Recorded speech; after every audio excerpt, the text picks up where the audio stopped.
There is a kind of intelligence nobody puts on a test. It doesn't show up in grades. It doesn't get you into the gifted program.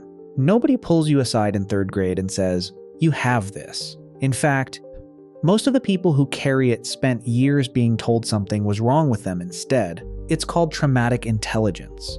And it might be the rarest form of smart that exists. Here's what it actually is.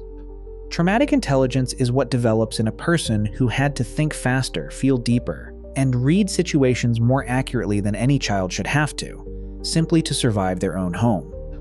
It's the intelligence that grows not from safety and enrichment, but from the exact opposite. From having to figure out what mood the room was in before you walked through the door. From learning to predict unpredictable people. If you grew up in an environment that required you to be more perceptive than your age, more emotionally aware than the adults around you, more careful, more watchful, more quietly strategic. This video is going to name something you have been carrying your whole life without a word for it. Here are 11 signs. 1. You read people with unsettling accuracy, not as a skill you practiced. As a reflex you developed. You know when someone is lying before they finish the sentence.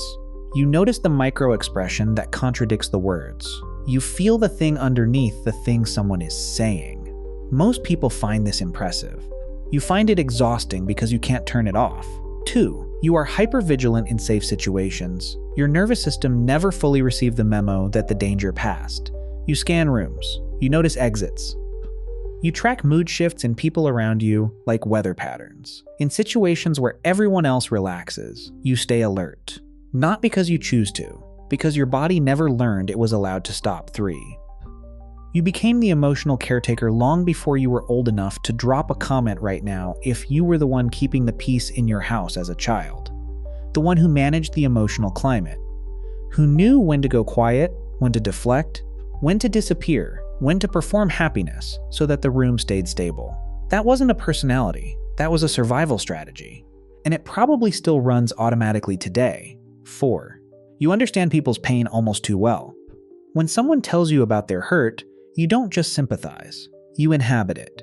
You feel it in your own body.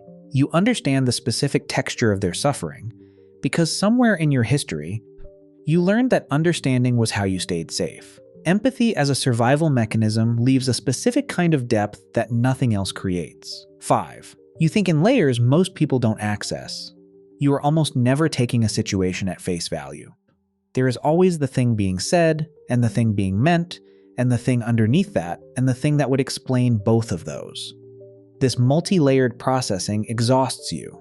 It also makes you see things coming that other people miss entirely. 6.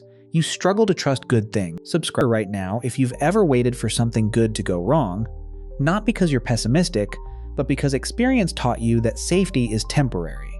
When things are calm, something in you stays braced. When someone is consistently kind, a part of you is still waiting for the version of them that matches what you learned to expect. 7. You have an extremely high tolerance for pain. Emotional pain especially. You've normalized things that would devastate most people. Not because you're strong, because you adapted.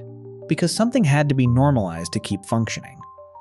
This tolerance is sometimes mistaken for resilience. It is not always resilience. Sometimes it is just the absence of the option to fall apart. 8.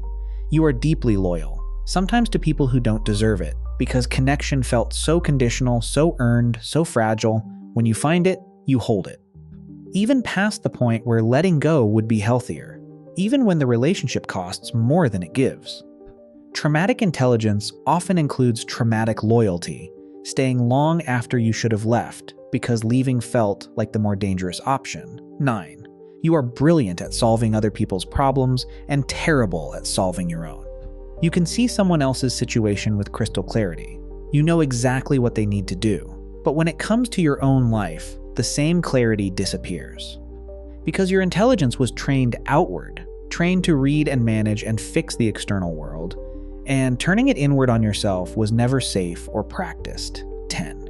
You apologize for things that are not your fault automatically, before anyone asks. You preemptively smooth over tension, take blame for other people's moods, shrink yourself to make the space around you more comfortable for everyone else. This wasn't politeness that developed naturally.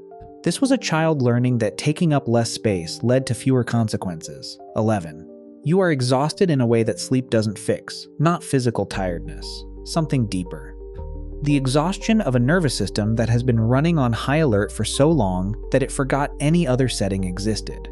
The exhaustion of spending your entire life being more aware, more attuned, more careful than the situation required, and never being able to fully put it down. Here's what I need you to understand. Traumatic intelligence is real. It is earned, and it came at a price that was never fair to ask of you. The people who carry it are often the most perceptive, most empathetic, most emotionally intelligent people in any room. They see things others miss. They feel things others never access. They understand complexity at a depth most people never develop. But underneath all of that capacity is a child who had to become all of those things far too early, who built this intelligence not because the world was generous, but because it wasn't. And they deserve to finally know what they built is extraordinary, even if the conditions that built it were not. If this named something you've carried without a word for it, subscribe to Mind Candid. New psychology every week.